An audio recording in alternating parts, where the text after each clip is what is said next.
One. Boom. Hello, everybody. How's everybody doing today? I think we've got a fair number of people jumping on today. So this today is our election show with no politics, our special show. And look at the great little banner that my That's what makes it co-host special today. is my co-host that I haven't got a chance to announce yet, Jason Weavy. I Jason, need no announcement. and you kicked out this great piece of art, which I think is awesome. But Oh, that's all. That's the limit and the extent and the depth of the politics that will be discussed on this show today. What we have is super duper special guest. It's we've been in contract negotiations to get this guest on the show for quite a while. I'll just have to disclose that. But finally, we were able to line up and get those green M&Ms in the studio for our special guest, Izzy, Talin, Collier. Everybody, a round of applause. Izzy? Hey guys, there's like three green M&Ms and two blue M&Ms here. Hey, you just said you needed more green M&Ms than anything else, so that's what we did. That's all I you could need to find. talk to your agents because I'm pretty sure we hit the mark according to what they sent us. That's it. I'm gonna talk to Henry Rollins about my rider next time. There you go. So today, while we interview the great Izzy Italian caller, who, for those of you that don't know, and if you don't know, where have you been? But Izzy is Reaper's primary go-to superstar concept artist. And we're going to be working on one of Izzy's art concepts that Jason turned into a sculpt that's part of the Last Bones Kickstarter, the Sea Giant. So that's super awesome. And then during the show, which this is why it's such a special episode, is we haven't really been able to give stuff away, or we haven't been doing it. So for every 5 subs that we get in the show, it could be resubs, new subs, whatever subs you want it to be, each of you that gets picked, I don't know how that works, but anyways, Justin will explain it. You get one of each of these art books, and these Not were for subbing. not for Not for subbing. subbing. Just you'll That's get just be in our the metric. drawing. Yeah, you'll be in the drawing for the art Correct. book, right? So the first 5 subs will activate the giveaway. Everyone will enter, and then for every 5 subs after, we will give away one set of both books. Yeah, that was super clear, Justin. So this was from Bones 3? 3. I think this was from Bones 3. And it has some fantastic art. And Izzy, I don't know if you remember doing this, but I handed you my book when I got one, and you drew this nice little picture. So the books that you get that you win, if you win one, won't have this in it, but it'll have everything else in it as well. Have all the great, fantastic art from the book. There's some really cool stuff, just really amazing stuff. Just I was leafing through Comes it. a wave of subs. There we go, boom, boom, boom. And look at the Oh, Kraken. thanks guys. Check out the Kraken. Isn't that cool? People want these books, dude. So, and then this is the Bones 4 book. And there's the Gloomstalker. There's the Umber. It's not the Umber, whatever. It's the Burrowing Behemoth. And just this guy. So when I painted this for when Ron sent it to me to paint, he was adamant that I include the checkers that you had sketched in there, you had drawn in there, and it made the That piece so much more interesting. Ron loves that figure so much. Yeah, he does. He was like looming over me the whole time, going, no, it's gotta be like bigger and ogre and stuff. He didn't actually use those words, I don't think, Here. but It's a Cooler. tremendous piece, and Bobby did that, right? Yeah, Bobby did that. And Yeah. here's a piece that you did for the Bones 4 Kickstarter, but it didn't end up being sculpted until this last Kickstarter. Because you did that, Jason, right? The I Nessie? did sculpt it. Yes, Yeah. I Yeah. did indeed.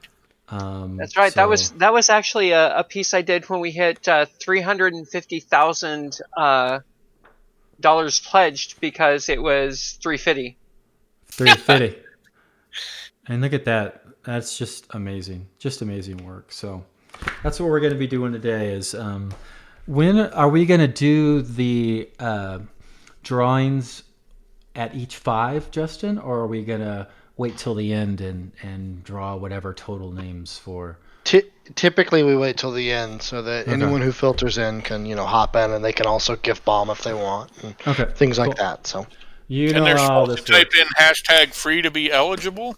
correct. It is now open because thank you very much, Jay Slugger. And for our current count, we are at 6 subs. So 4 more subs will open another set of books, etc., etc. But as Can of I right now, hashtag free it too?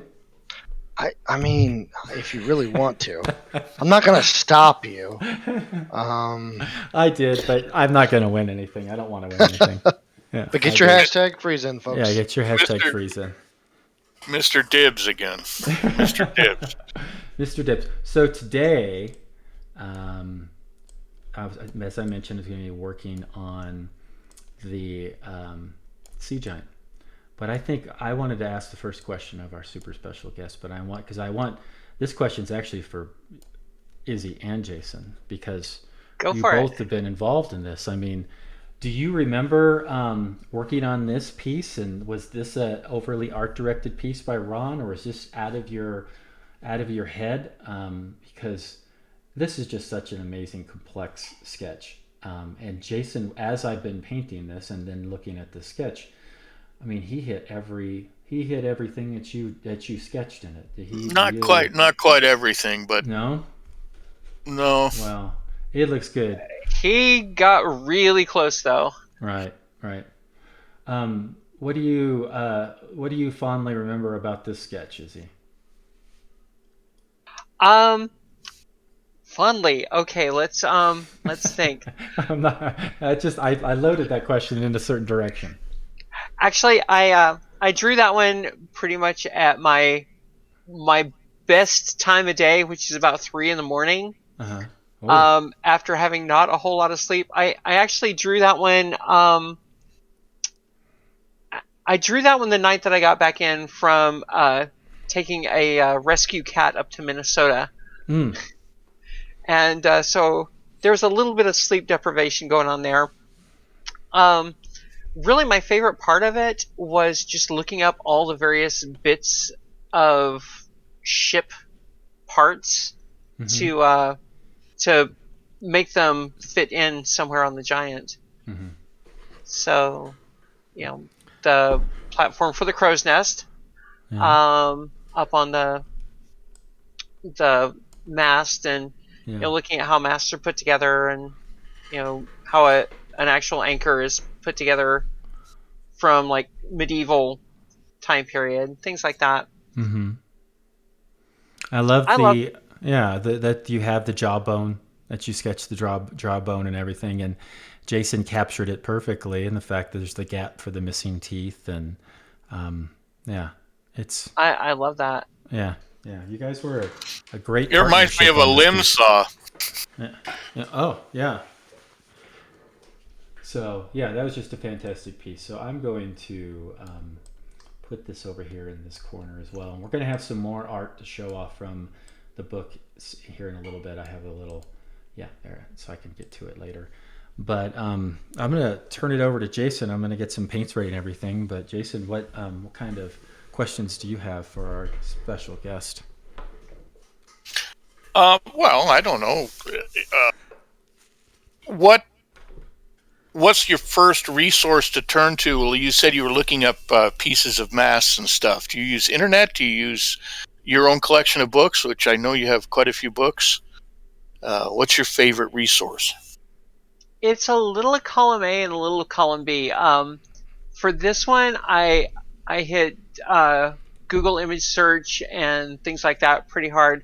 But I also have a couple of books on ship construction and the actual making of Master and Commander, which, if you've never seen that movie, they got so incredibly detailed. There were things that never appeared on screen that were like historically to the millimeter accurate. It was insane. Sure. That makes a lot of sense. I know just in our conversations through the many years we've worked together, you'll drop terminology for parts and pieces of things that I will have to go look up. So that indicates to me that you're really doing a ton of research for this stuff.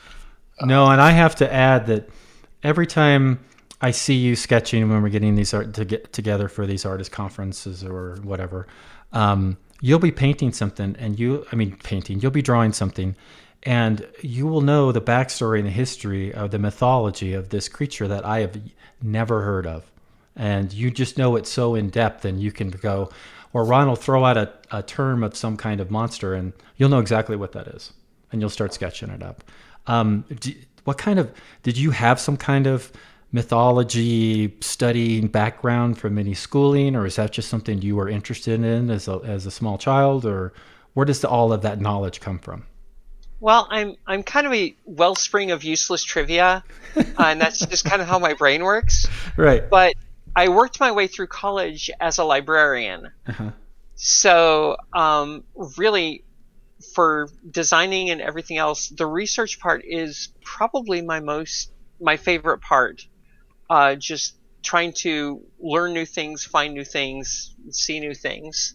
So that's really where a lot of that comes from.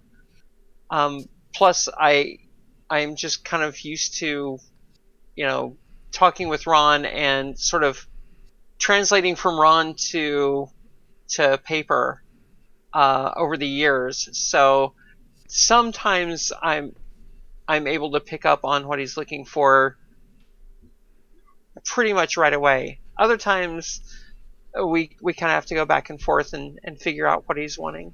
So how do you translate? I don't know. Make it cool. Because that's what I hear. That's a great imitation. Well, let's see. If I break down and cry 2 to 3 times during the drawing process, Okay. I'm getting into cool territory. Okay, good.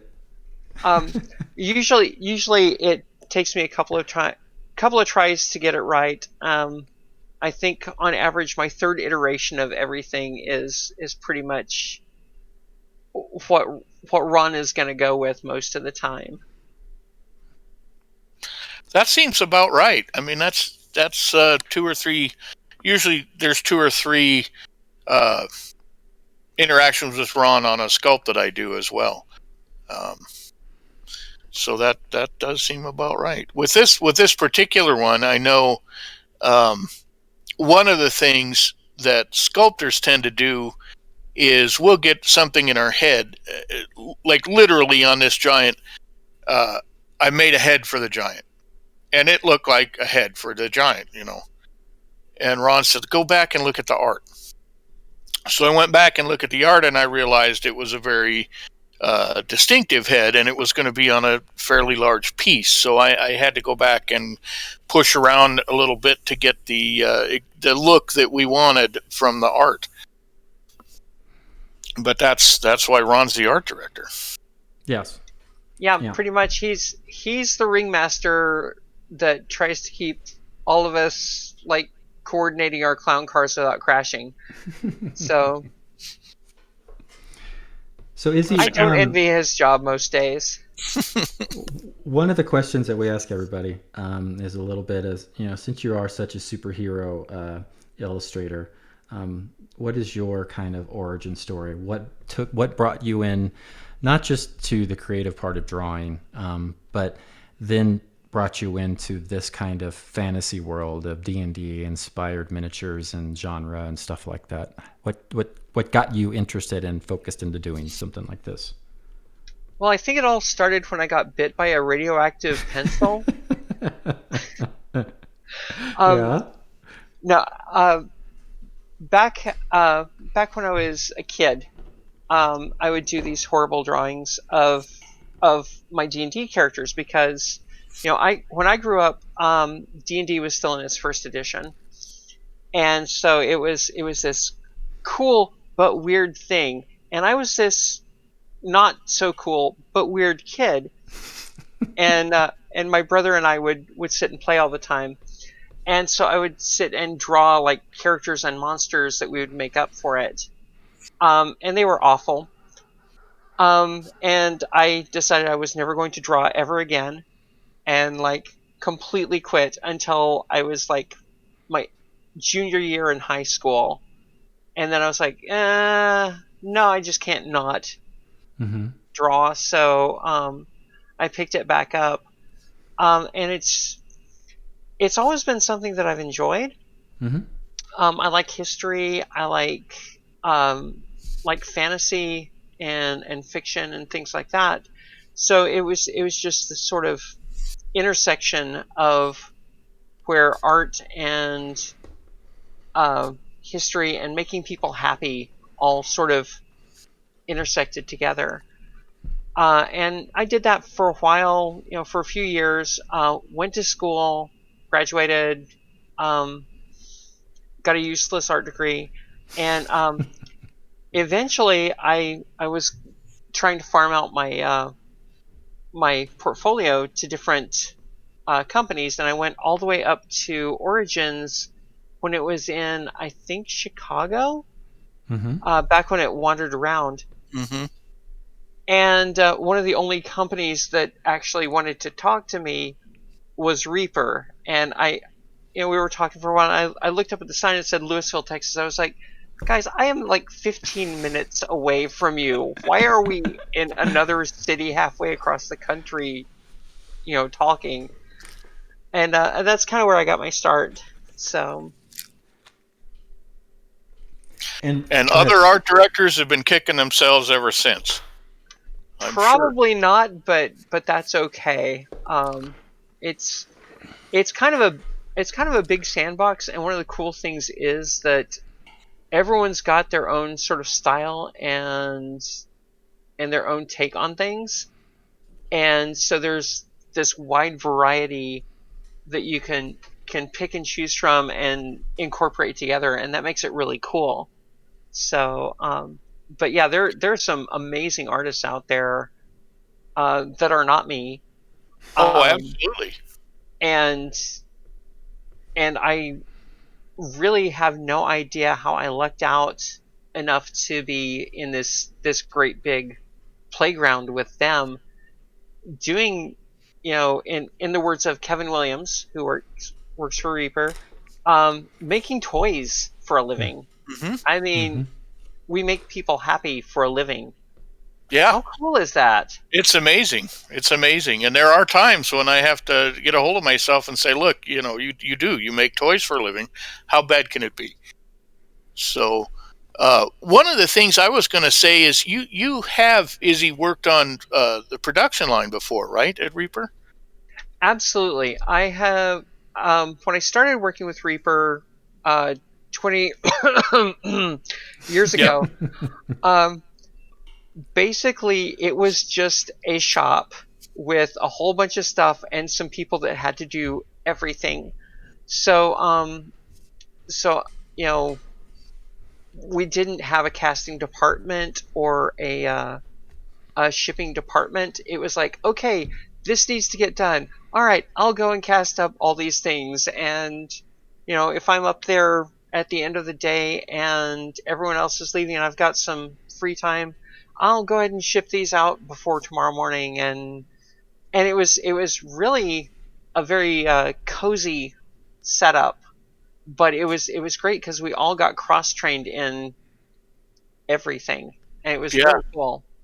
Well, I feel like my opinion is that um, that's part of the knowledge that you've acquired that informs your concept art, especially when it comes to the understanding that someone eventually has to sculpt that.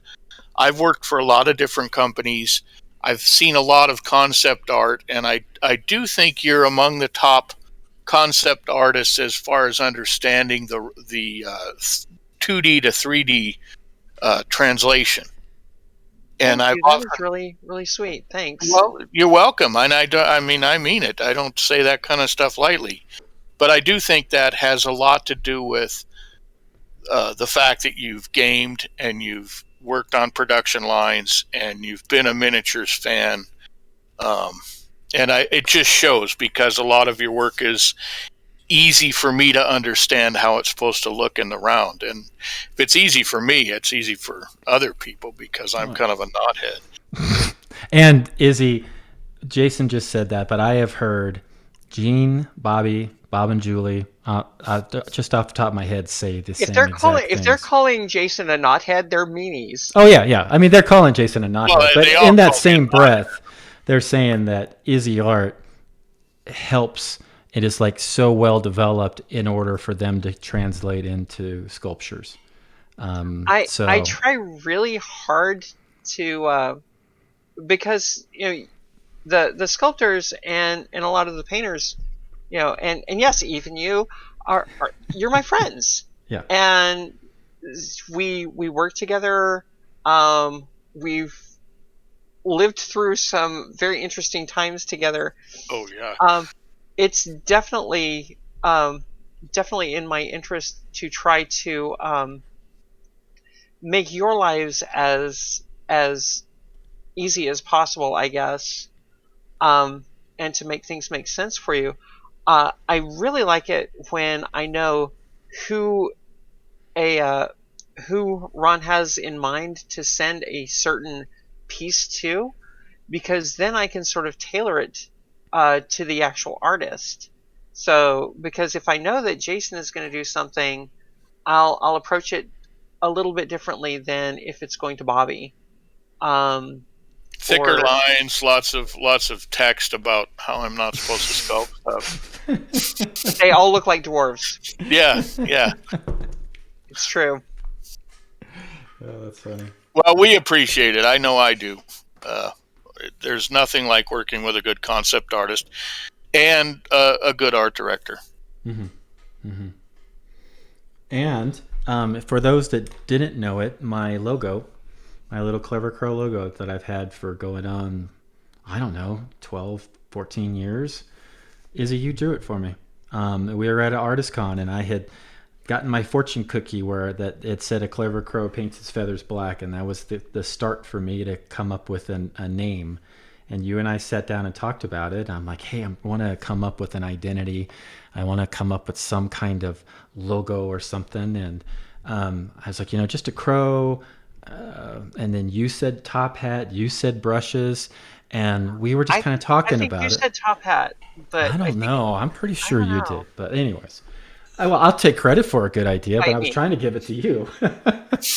No, But I didn't even know that you had read that in a fortune cookie. That's really yeah, cool. yeah, I got that in a fortune cookie, and then I looked up the proverb, and that's where the name came from. But you and I talked about it, and we Yeah, went and away, and ArtistCon ended, and then just a few short weeks later, you're messaging me with this art, and that's been the art that I've been using ever since. And it kind of started my whole Clever Crow, I don't know, endeavor, and it actually motivated me to do more with it instead of just having this logo. So thank you for that. I've always been very appreciative of that absolutely. kick-ass logo. Well, it was a hard sell. You were like, "Well, I want you to draw me a crow," and it's like, "Okay." So no, it's been awesome, and yeah, there's been a lot of miniatures made from it since. So thank you very much. So the fortune cookie never lies, isn't that right, Gene? So you did mention.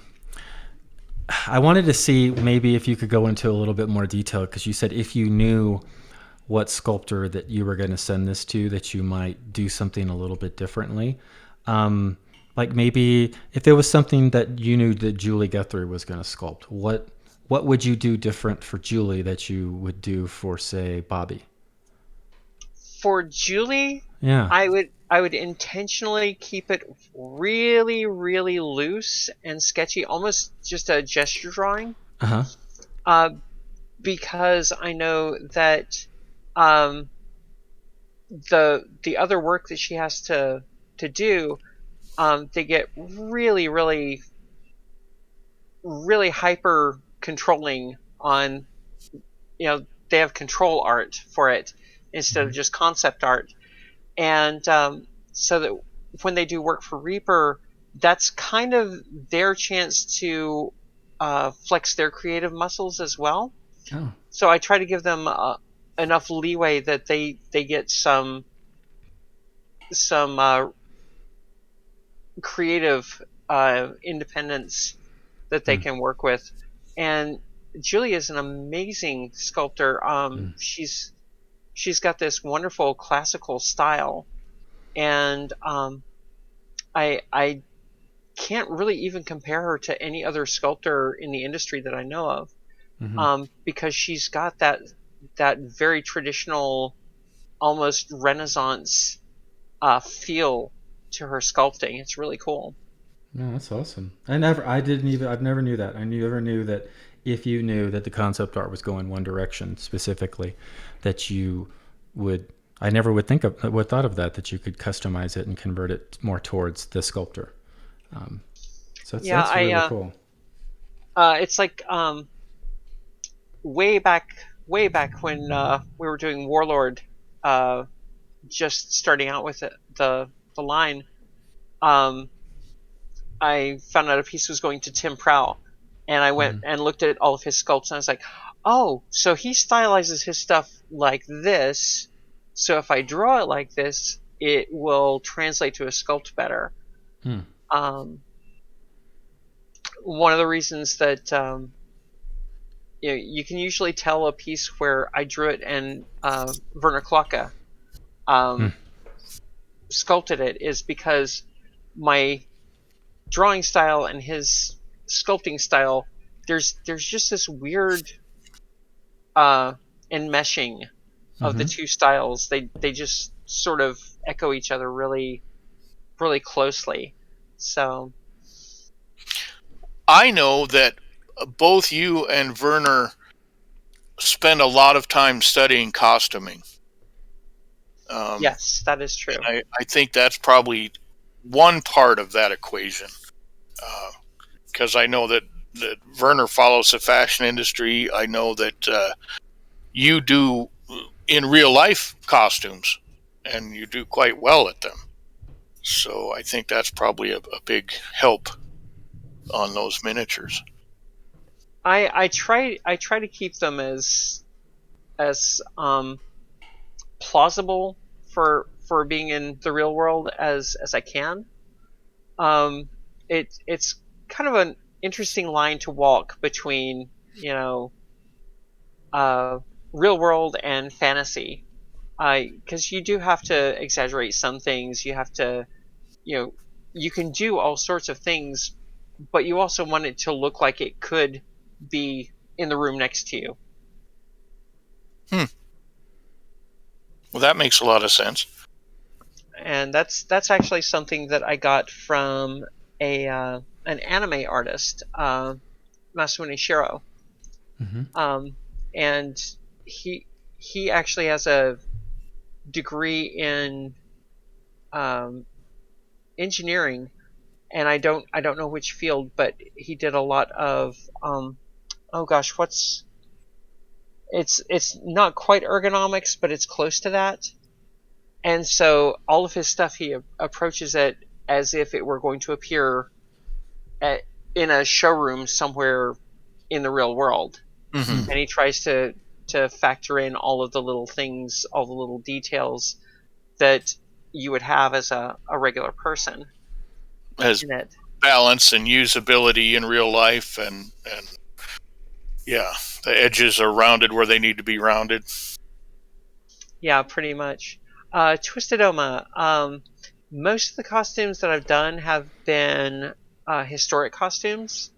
Um, I've worked for a long time at a Renaissance festival that was set in Tudor England, so I've done lots of Tudor period, lots of 16th century costumes. Wicked Elf asks if you like you customize your or adjust your drawings if you know it's going towards a certain sculptor. A lot of times you may not know who might paint it, but have you ever known that, and have you ever adjusted anything towards the painter? Not specifically adjusting a figure to a painter, but I'm always listening to feedback from the painters, and if they're like, oh, everything is way too busy and we need more area for freehand, I'll try to start incorporating more of that into the designs that I'm doing. And then if they're like, well, this is just too plain and boring, I'll be like, okay, I need to put more stuff on the stuff I'm working on, Right. and things like that. That's cool. That's cool. So yeah, you do adjust it to painters in general. Yeah. You try to make paintable figures. I try. You guys do magic to me. I really struggle with color work, Mm-hmm. which is why when ReaperCon comes around, I'm usually in a sleep deprived panic. Um, I'm not color blind, but I'm color stupid. So Mm. I'm so used to working in black and white and working in value that color and hue just it I haven't had enough time to really dig into that and get comfortable with it so that it feels natural to me. Mm. Yeah, that was one of my questions was, and I like to ask this of the sculptors, do they ever see color when they're sculpting a piece? And then, so it sounds like you're not thinking of color when you are doing your initial sketches. You think about it after the fact with, if Ron says, hey, I'd like a full color render of this certain piece. Usually, yes. Okay. Usually, yeah. Because I like giving the painters all the leeway that they could want for working in things. So I can look at something and go, oh, this would be like two different colors. This would be parti colored, but I don't look at it when I'm drawing and go, oh, this is green and blue, or this is red and orange, or whatever. Well, I've seen a lot of the renders, the color renders that you've done that have ended up being posters that are hanging all over Reaper, and I have to disagree with your lack of being able to use colors, because you rock the park with your colors and your transitions and your blends and your highlights, and I appreciate they're it. I amazing. still sweat a lot with it. Yeah. I look at what you guys do. You and James and Kathy Wapple, and just pretty much all of you guys. There, you will just bust out something, and I'm like, "How did you do that? That's That's nice. that's witchcraft. That's Don't It's tell kind of anybody. neat. It's kind of neat that we all have a certain amount of awe as far as the other parts of the process that it takes to create a finished miniature. it. Really, it's a whole conversation with like a whole community of people that goes into producing one character. Really, Mm-hmm. Oh yeah, a lot. I mean, all sorts of talk and concepts. You mentioned Kevin Williams, who's a brilliant sculptor. Excuse me, but also is a brilliant mold maker. And a lot of times, absolutely. the art of mold making isn't. We don't focus on it very often, but a lot of times that adds to a piece in ways that are hard to track. Yeah. I need to jump in because Nomad Zeke keeps asking, confirm or deny, there exists a Kickstarter 5 Sophie concept art. There is a Game Master Sophie that I did for the comic strip, and so yes. There you go. So that's answered, and Nomad Zeke, that rumor is confirmed. So, we've been at various ReaperCons, and Ron will get approached, or someone is trying to break into the scene, whether it be a sculptor, a painter, or a 2D artist. And I've seen some people submit their pages, their books, or whatever for being a 2D artist. But sometimes it's just, you can see their art and it's really nice, it's really good. But even as a painter, I'm like, that'd be really hard to translate that into a sculpture. Is there a couple of tidbits you can share with somebody that maybe wants to push their 2D into more of a concepting realm? I mean, when you're doing true concept art, what are you thinking that might be different than if you were just doing a doodle and doing regular just 2D art for yourself, let's say? Does that make sense? It does. My biggest advice is to uh, think of it in 3D, um, and think of the restrictions and limitations of the medium that you're working in.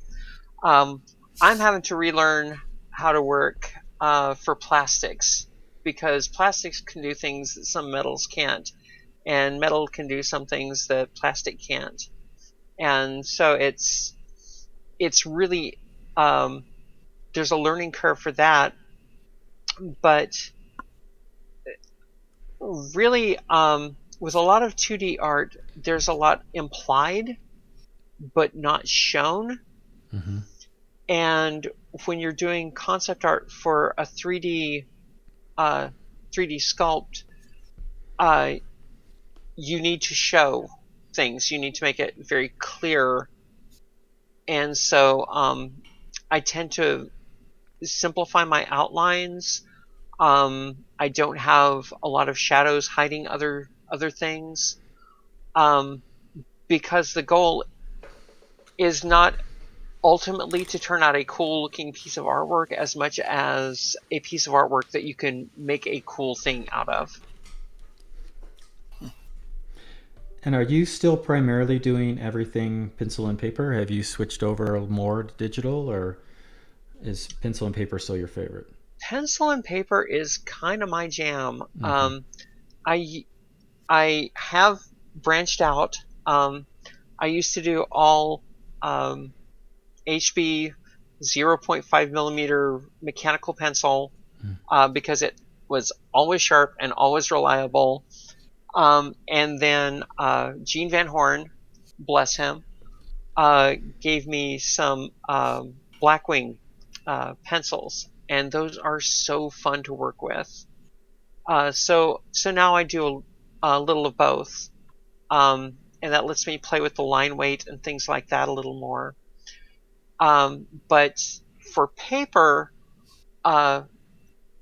it seems really silly, but I use LaserJet paper. You I get do. like I've always been the surprised by that. They'll get heavyweight. paper out of the copier and start drawing on it for Ron. Yeah, It's yeah. I pick like ultra heavyweight, ultra bright LaserJet paper because it has almost no tooth to it. So it's really easy to keep the details and work on it and work on it and work on it without it getting all smudgy. That's cool. But yeah, that's my go-to. My computer at home is kind of old. Uh-huh. It's getting to the elderly point. So I I do have a graphics tablet. When I work in color, I'll draw in pencil, scan it, clean it up, and then do all the color work on the computer. Mostly because my house is really a mess right now, and it would be really hard to lay out paints and everything and work in them. So you do most of your color stuff on the computer then, if not all of it. Pretty much all of it right now, yeah. Okay. Wow. I don't have any color examples. I wish I did. To show off, because I've always been really impressed. And I've gone down. There's a main hallway in the Reaper building, as it is, where we sit in the back when we do artist things, and they have all the posters up from the various Reaper cons, and I can tell which ones you've done. I've gone when I've been struggling on a highlight and a shadow for a miniature, gone down that hallway, and I'm like, how did Izzy do this? You know, and look for a similar piece of armor or a similar fold or whatever, and go, oh, okay, cool. And I go back in. So I've cheated Those off big you. vinyl. Yeah. You're talking about the big vinyl banners, yeah. Yeah, the big vinyl banners. Yeah. I've cheated off of those big vinyl banners so many times. So thank you for that. You don't even know. Just keep in mind, I am not a role model. I'm a cautionary tale. That needs to be on a T-shirt. Picture. Let's see. A question from Dr. Bob. Yeah. A lot of acute intersecting angles in my work. Is it deliberate? Sometimes yes, sometimes no. It's it's something that I've picked up over the years. I've always been kind of angular. Um, I mostly blame Wayne Reynolds being a bad influence on me, but he's my absolute favorite nemesis in the world, Hmm. because he's not only an incredibly talented, incredibly skilled artist. He's a genuinely awesome guy. Hmm. Um, so hey, great, but he's internalized his classical art training so well that he will do these amazing layout uh, classical layouts without even thinking about it, and it just happens. And I'm like, dude, we spent a whole semester in art school looking at how they did this back in the day. So a lot of the um, line work basically leads your eye from place to place around the sketch, and Mm-hmm. that's kind of where that comes from. Triangles are very dynamic and also very stable as far as shapes go in art, and so you tend to lean into those a lot, um, especially when I'm working fast. I'll hit a lot of triangles. Ah, that's interesting. That's I yeah. hope I answered the question and didn't just like talk around it. No, as far as I know, you nailed it. One of the other things that I think sets Izzy's art apart is the poses that you come up with, uh, that are there. The balance is so good on some of those poses. The emotion that's in some of those poses really makes for a good model to sculpt. That's one of my favorite things, and I need to work on it more because I've gotten kind of hidebound over the years working with the limitations of the metal miniatures. Sure. Um, Really, when we started out, there was the what is it, the Ralpartha pose of power. Mm-hmm. You had feet apart, hands out. One had a fist and one had a weapon, Right. usually, and it was a casting. Back in the day, if you deviated from that too far, you ran into casting problems, and Yeah. so it's really easy for characters to get really static, and even a lot of the time, um, I'll leave it up to a sculptor to play around with the pose and concentrate more on getting the form and the detail on the paper for them to work with. Mm-hmm. Um, oh, Michael, what kind of paintbrush are you working with? I am working with a Winsor Newton Series 7, the regular one, size 0. That's what I paint most of my stuff with. Um, I wanted to, since we had a little break there, Ron sent me some of your images. So we had the book so we could show off, but I wanted to um, show here is the dragon turtle. It was part of the Kickstarter 4, right, Jason? Yes, I Yeah. Yeah. believe so. And that was So, actually the third iteration of the dragon turtle that I did. We mentioned earlier yeah. that I usually like hit what Ron likes on the third try. Well, I made a slideshow, and again, for anybody that's seen this show, I'm a little inept on um, the functionality of this OBS, but so I made a little thing. So these are like at 10-second intervals, and then they repeat. There's the sea giant again, but I just wanted to show off a few more of these, and I think all but the sea giant and spike shell, which is right here. There's a lot of those other ones that I saw in the various books that if you win them, and again, hashtag free for those that weren't on in the beginning. Every 5 subs will qualify another winner of two of Izzy's art books from my I like various the Terrapin.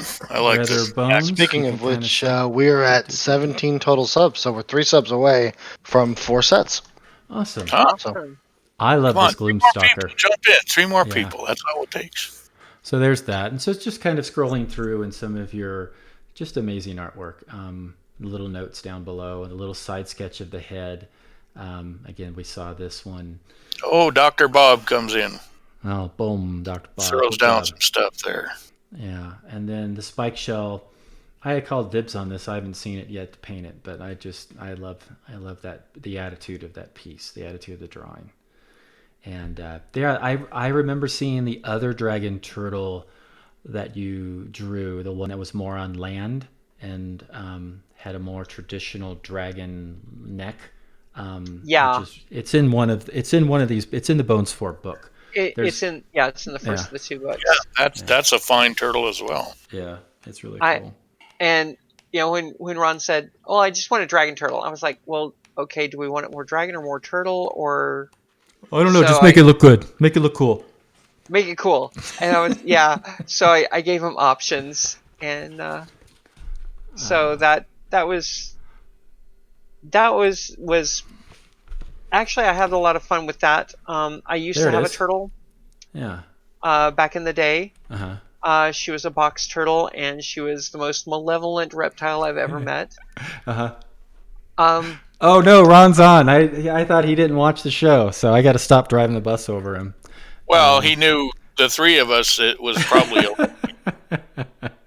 His ears are burning. Ron is the ultimate arbiter of cool. Right, he is. It is He true. is. Yeah. So, and there's really the 2 iterations that we were talking about.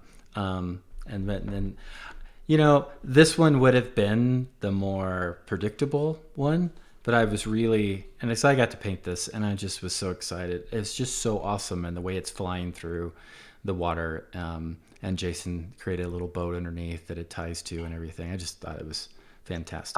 I had so much fun with that. Yeah. I got to do some paleontology research and doing dragons and other big lizards and things. That is so much fun because I was a dinosaur geek as a kid. Yeah, is there when you're doing? We had Julie on a while back, and we talked about how when she sculpts something like the griffin or the hippogriff or whatever, something, or even when she did her version of an owlbear, these are mythological creatures. Yet when you see her sculpture of them, you could go to the zoo and you could see one theoretically. They're just they're so much lifelike. Is there parts of your background or anything where you're referencing, even if it's some fantasy creature that didn't exist, you were trying to tie them to maybe a real world kind of panther or cat or whatever? Does that make sense? Yeah, it does. It's really interesting. There are 2 ways that people approach fantasy animals, and one is to start with the traditional idea of the fantasy animal and try to make it look cool, and then the other way is sort of a science-based. You sort of build it from the ground up.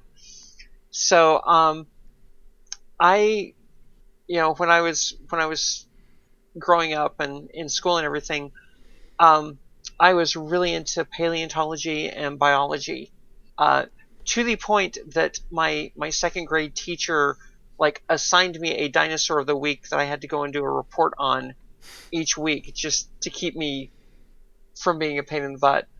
What a great teacher, though. Yeah, I know, she was awesome, and so I tend to look at fantasy animals. They're still animals, or fantasy races. They're still creatures, and they have to work in the context of a real world most of the time. They have an ecology. Exactly. So there are certain things that you can and can't do to make them work in a physics-based world, I guess. Dr. Bob, yeah. It's a good question. Interesting. little bit column A, a little bit column B. A lot of the time, I will do a skeleton and then build up on it, or I will at least work with muscle masses. And when I'm putting together a biology of some kind.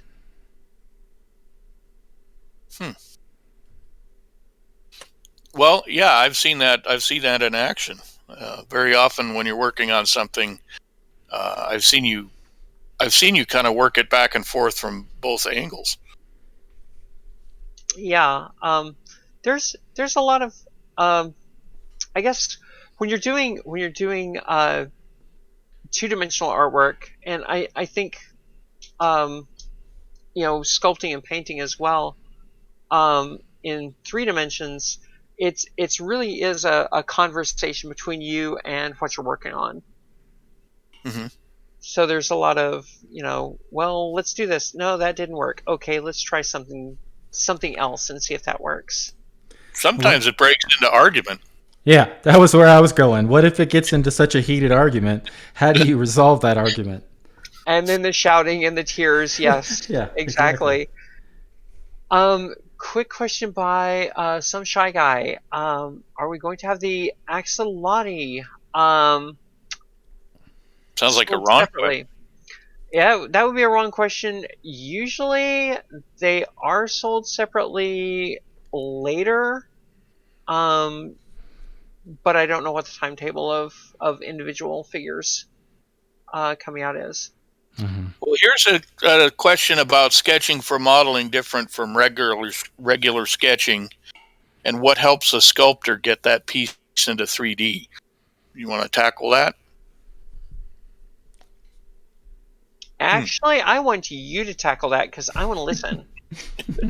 Uh, I've alluded to working for other art directors and with other concept artists before, and there have been times when I've had to ask for a third view instead of just front and back or front and side from the top, because I couldn't understand how everything came together in 3D.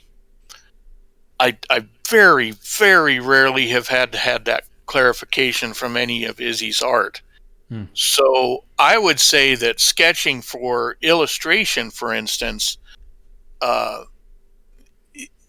you brought up Wayne Reynolds, and Wayne is a tremendous artist. There are definite differences when he is working on something for an illustration than when he's working on something for a concept, in terms of what he Absolutely. does and how it can be represented. Most sculptors, we study the physical world. We study anatomy. We study things like that. And although it's okay to depart from that, especially in illustration, it's great to depart from that to evoke a feeling. If you're doing a sketch for a concept, you can't depart very far from the physical world. It has to still work. Sort of like Izzy's been talking about all day, it still has to work as a physical object or a physical creature or a physical person. That's what I would say. Exactly. Yeah, and it's like things like fire and smoke and water. Oh my gosh. Trying to figure out how to draw smoke in a way that can be sculpted. Yeah, That's that's a definite dialogue with what you're working on. It's definitely. And okay. sculpting it is a challenge too. I mean, a lot of us go back and forth as to whether or not it's good to have spell effects along with a human figure, for instance, like a human sorcerer. And because there's just something about the ephemeral nature of that kind of thing that doesn't really jibe with the physical nature of the thing you're representing. Sculpting smoke, for instance, or a flame. Right, definitely. Trashorama asked, Are you the mindset when you do a project, and I'm going to paraphrase here, when you're working on something, you're working on one piece through all the way through completion, or do you have? Because I talk about this on the show all the time. I have 5 or 6 or 10 or 20 pieces going at one time, and maybe one will reach the finish line, and then maybe the next one will. But it's rare that I just sit down and knock out one piece, just stop everything else and just run through one piece. I need other ones as distraction. Do you do the same with your drawings, or are you focused on boom popping out this individual piece, then going on to the next one? When I start out, I will do a lot of different things. I'll fill up 2 or 3 sheets of paper, maybe more, with thumbnails of different things that I'm working on. Mm-hmm. And usually I will work on several things at once while I'm developing a concept, and then the finished render that goes to the sculptor. Usually I will try to sit down and work on one from start to finish, and then move on to the next piece. So I guess the final draft I try to plow my way through. So you have, for the final piece, you may have sketched that piece, that idea, 2 or 3 times, and then come up with your idea where you really want to go, and then you'll execute the full entire piece. No? Yeah. Okay. Yeah. One of my guilty pleasures, however, is looking at your sketches, especially in the thumbnail stage, and some of the things that you generate on your way to the final. I really enjoy the little thumbnails off to the side, the little takeouts, the little spotlights. And I know for my own, I've snapped pictures of those and collected those, and Ron and I even have thought about some miniatures off a couple of those. So Usually those are my favorite too. Don't feel guilty about that. Well, I'm not really guilty. I was just saying it to be, nice, but because I'm not going to stop looking at those. The thing about your first concepts versus your finals, the finals are absolutely great. The first concepts, though, I always feel like have the original life in them. And most of the finals have that original life, but those little side bits, you're not fleshing them out, but they come right out of your head and right out of your heart, and that's exactly. Always fun to look at. There's an immediacy to them, and it's like they're unfiltered. So it's, I don't know. Well, I think as other artists, we can appreciate that immediacy, because we all know when something is just there, and it's in our head, and we can make it happen, and boom, it's there. And even though it may not be the end result or the perfect result, it contains an awful lot of that original energy. Yeah, definitely. And like in the 2 art books that I've done, and actually let me answer. I think it's Dr. Bob. I don't have enough art from this last Kickstarter, but if we do another Kickstarter that has the same amount of artwork, I'll probably have enough for a 3rd book. Usually it takes about 120 to 150 pieces of artwork to go into a sketchbook. That would be fantastic. But the cool thing about the thumbnails is that they're not as static. You've got more of a sense of movement, and like you said, there's more life to them, I think. And it's like the difference between showing a snippet from a film and then showing an individual frame. I think that's the main difference that gets hammered out between a lot of thumbnails and finished pieces. Ron piped in. This is good quality content here. Izzy is a good drawer. So thanks for that, Ron. Ron's known for his ability as a wordsmith, Yeah, as he well is. as He an is. art director. Yeah, he is. I'm a better drawer than I am a dresser. Is he good drawer? That's awesome.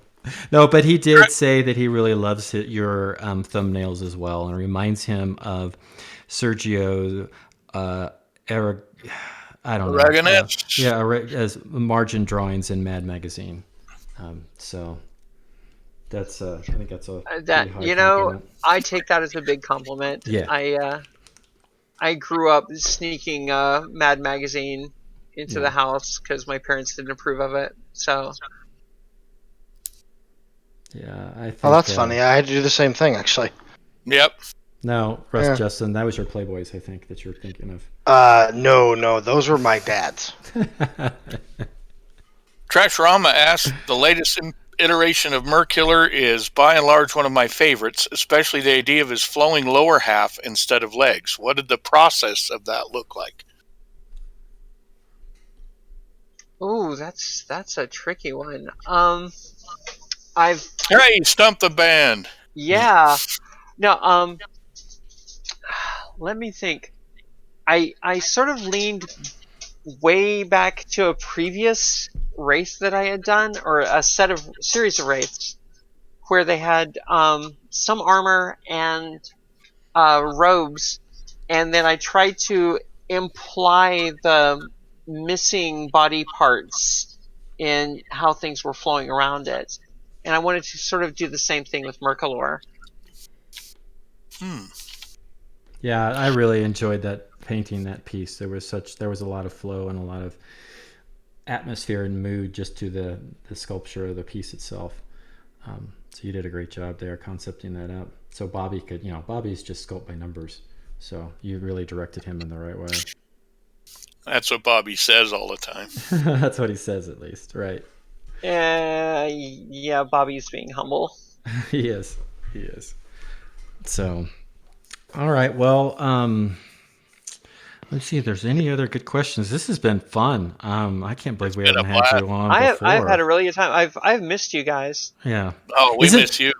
What I've gotten out of doing this stupid show, goofy show, was the fact that since we've had this pandemic thing, it's a chance to get to hang out and have a one-on-one conversation, because I've referenced this many times, but we'll have these artist gatherings, and some of the people, everybody on this, there's so many people following here, and everybody on the line today, and just are such good friends to me, and we haven't been able to get together physically in over a year, but having these conversations and just me sitting down and painting while with all this is going on, just feels like, okay, I feel recharged, and like, I got a little taste of what we're missing out on, which is super little nice. taste is a good way to put it. I mean, for those of you that don't know, very often we have artist conferences or just get-togethers, and it's not all some of our interactions, of course, aren't public, and very often we're sitting around some tables and we're all working and talking at the same time. And it's one of the most energizing experiences I think that I have in my life in terms of creative energy. And all of us, I think, are a big part of that. I mean, everybody brings their stuff to this table that we sit around, and it's not even necessarily talking about the specific pieces we're working on. It's just kind of basking in that total energy that's in the room. Mm-hmm. Mm-hmm. And you're inspired by. Go ahead. Yeah, it's you've got different vectors of creativity that sort of build on each other like waves, and it's really fun. Let's see, I saw one question. Oh, hey, Dr. Bob again. My 3 favorite Sophies. Ooh, that's a tough one. Let's see. There's a lot of them. I do like the Armored Sophie from last year's ReaperCon. Yeah, that's a well, that was something that Kevin Williams had asked for years and years ago, and I never forgot that. He wanted a fully armored Sophie, so I kind of jumped on that opportunity. Let's see, and as far as the others, honestly, I like Game Master Sophie Mm-hmm. from the last Kickstarter. Mm-hmm. Um, from the little cartoon.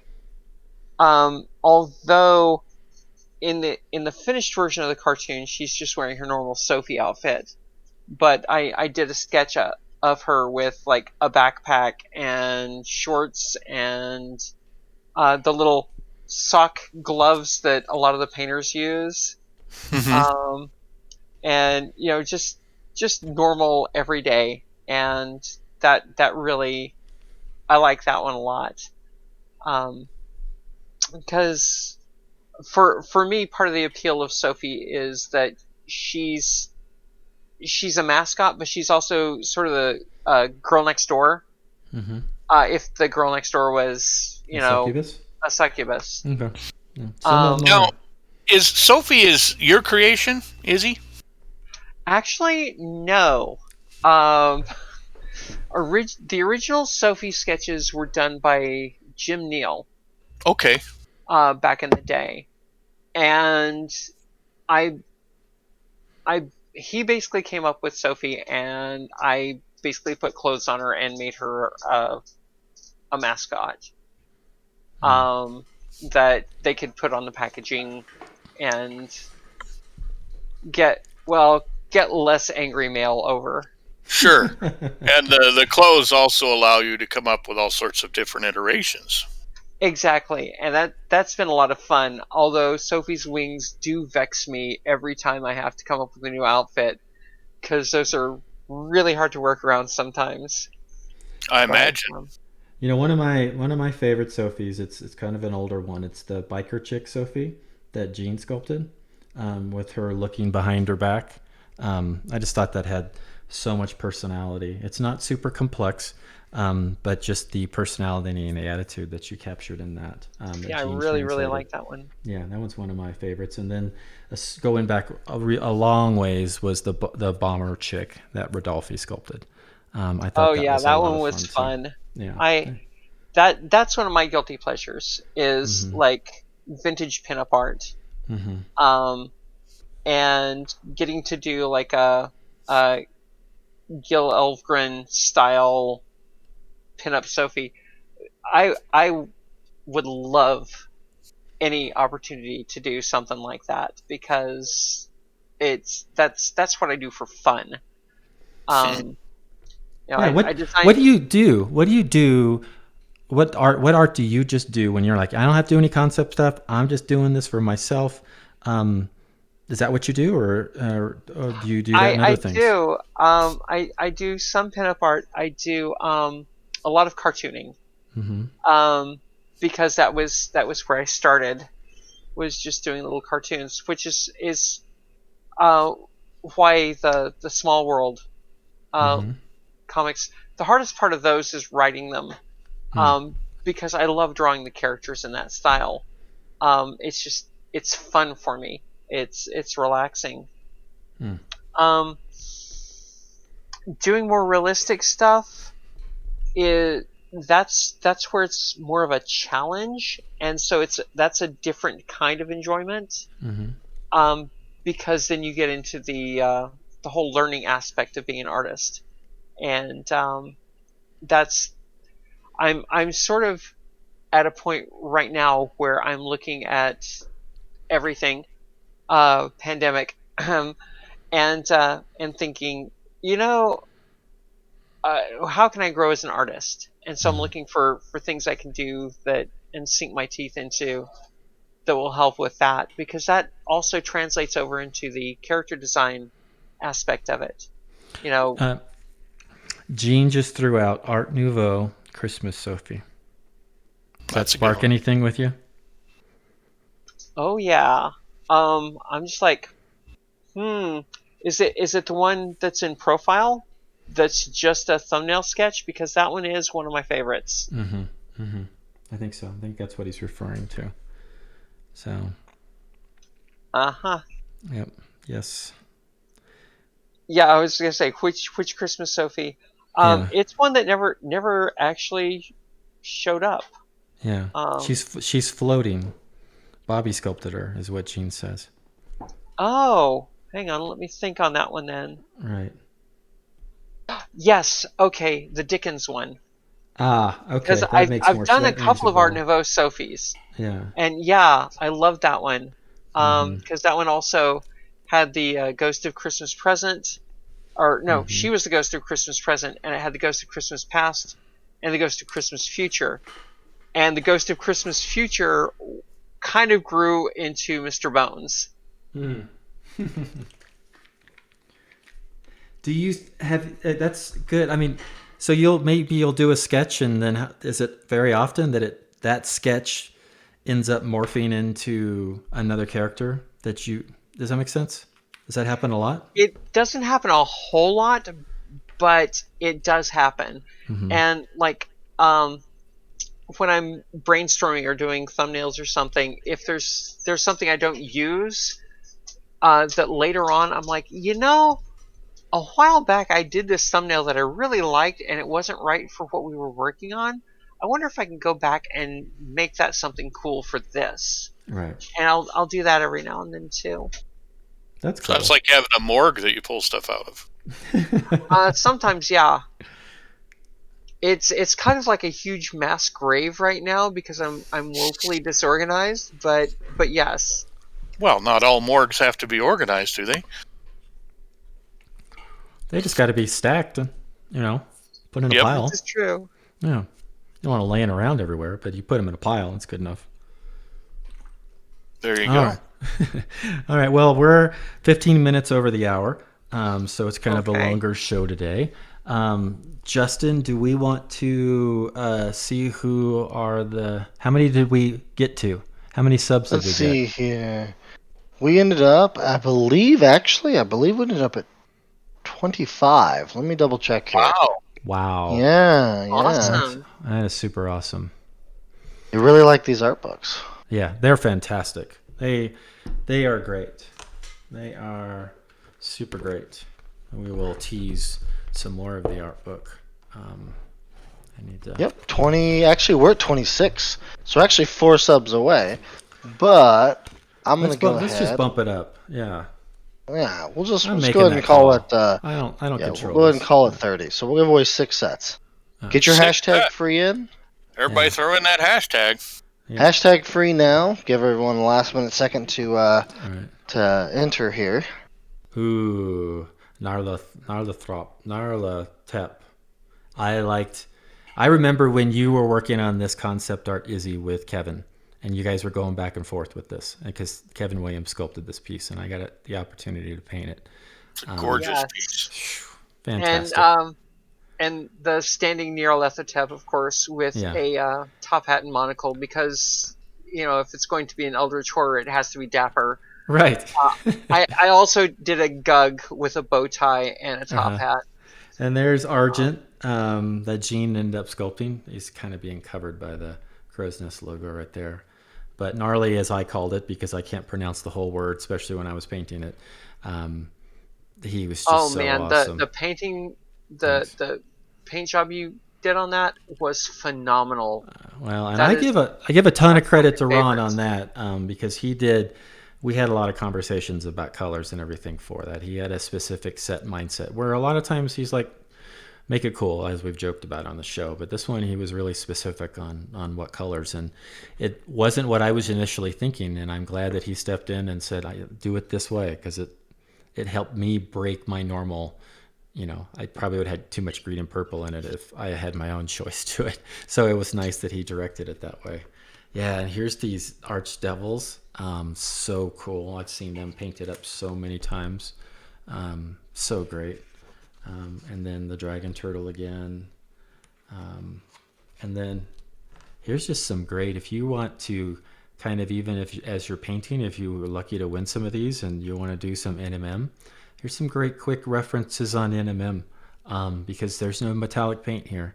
So it's a good place to look at your highlights and view them. I think you do a good job adding the shadows.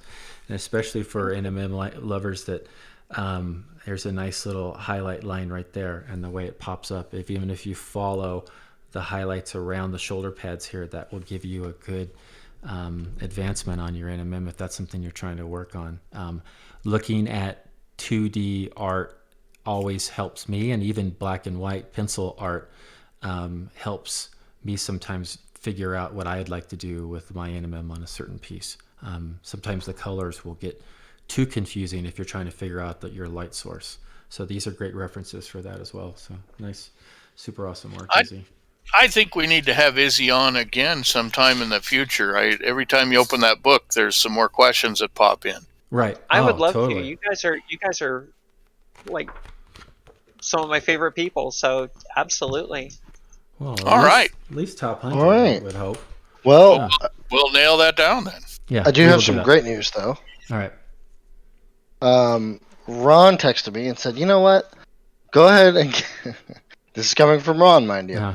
He said, go ahead and give away 20 sets of these books. Wow. 20 sets. Fantastic, so I drew 20 Ron. names. 20 So thank you names? for everyone who came together and gave us subs to Yeah. reach the goal of 6. Ron raised you 14. So That's 1/4 of our current viewers right now, basically. correct.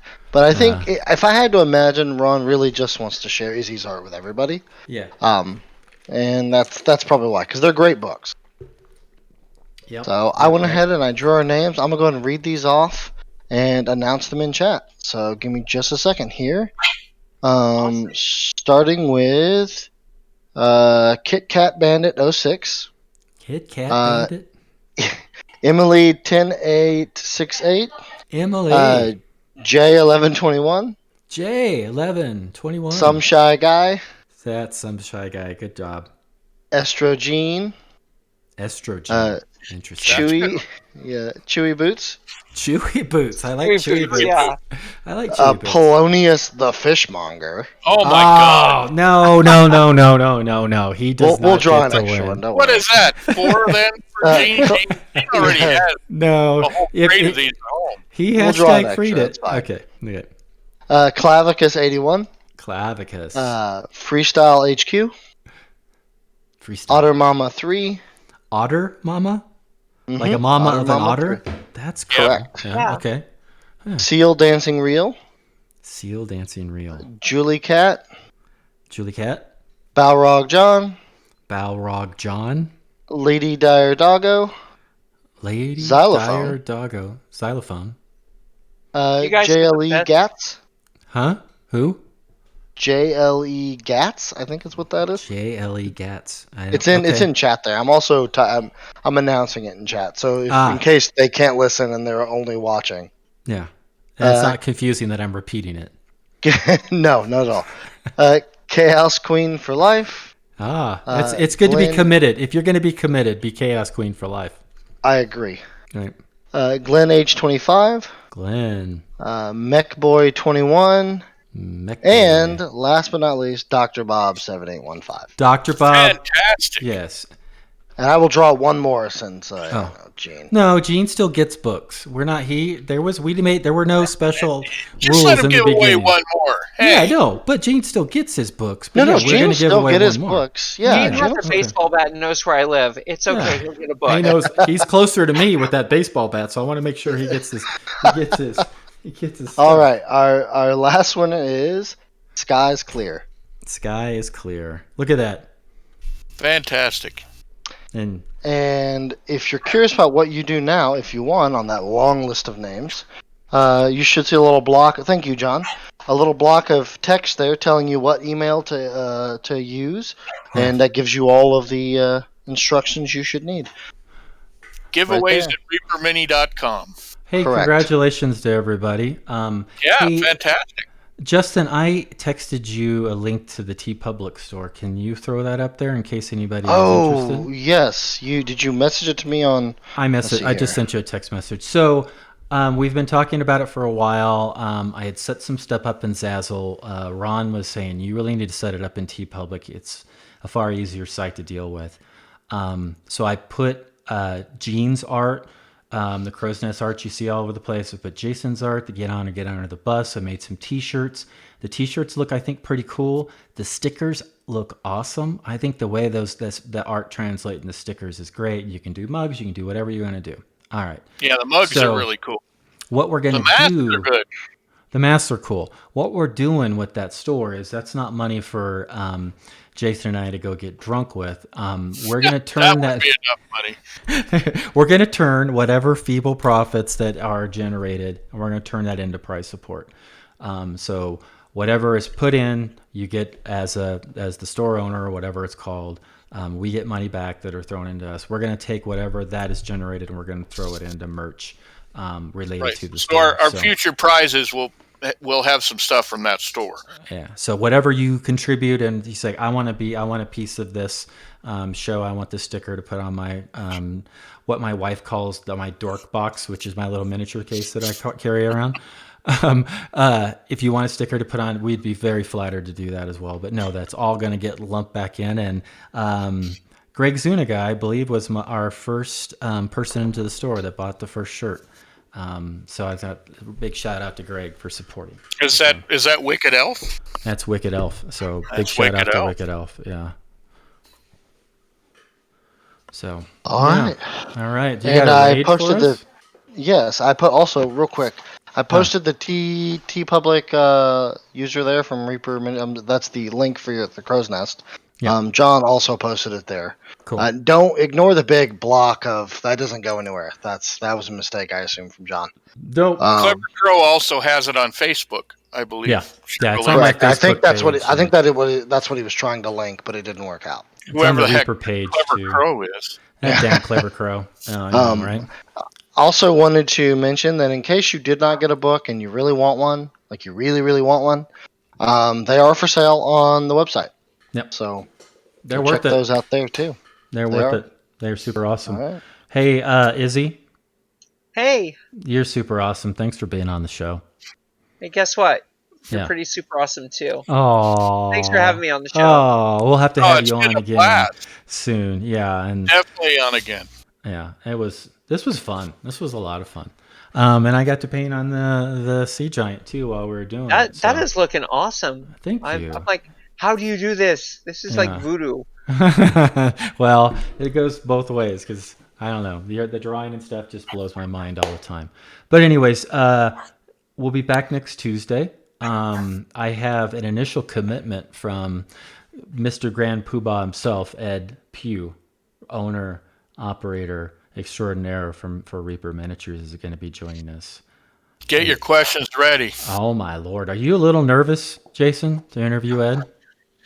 Yeah. I am too. Yeah. I have to admit that. Yeah. Ed can be nerve-wracking. Ed's a great guy. Oh, Ed's a yeah. great guy. Yeah, and we know he's not watching this right now, so we can say whatever we want to right now. So, yeah. Anyway. Well, I want to join in thanking Izzy, and I want to thank Justin as well. And thanks for everybody in the chat. It was nice to see Ron in the chat, for instance. Right. And please give a shout out or forward this to your friends if they want to tune in. We've been discussing one other question I wanted to ask, and I almost forgot. We kind of kicked this around last week. We start this show at 4 p.m. Central Time. Would it be better for the audience that if we started it an hour later at 5 p.m. Central, which would be 6 Eastern, 4 Mountain, 3 Pacific? Would that be a better time for you think for folks, or is where we are fine, or just kind of just where Jason and I are trying to tweak the show a little bit more to add a little more interest, and a time slot thing would be an easy change, but I want to make sure it's beneficial to our committed fans, the people that have been watching this entire time first. We should probably put up a poll, but I don't know that we have time today. Yeah, we'll do it next week. Yeah. We could also put a poll on Facebook and maybe Instagram or something, and just get some feedback that way as well. Absolutely. Yeah, we should do that too. But Put it on your Facebook. People can come for the poll and stay for the really cool painting. Yeah, come for the poll. we probably will have a Crow's Nest show page at some point. We just haven't got our act together on that yet. Phrasing. So yes, we need to do that too. Hey, I got the store ready. I got the store up this weekend. No, that's fine. I just thought of it too the other day, so it's not. Yeah, I know. Anyways, it's an evolution, right? Everything's an evolution. Yes. All right. Thanks, Gene. Thank you guys very much. We're going to be rating Anne, actually, with Painting Big. Awesome. Oh, great. Awesome. Thanks a lot. Thanks again, Izzy. You're super awesome. We'll have you on again soon. And that's it. So we are 3, 5, 4, 3, 2, 1. Oh, we got a long ways to go before it ticks off. Right? Thank you guys very much for coming out. Hey, watch the other shows too. Whenever they're on. Whenever they're on. Perfect. Whenever they're on. So. All right. Thank you guys very much. All right. Later. You guys rock. All right. I see Ann now.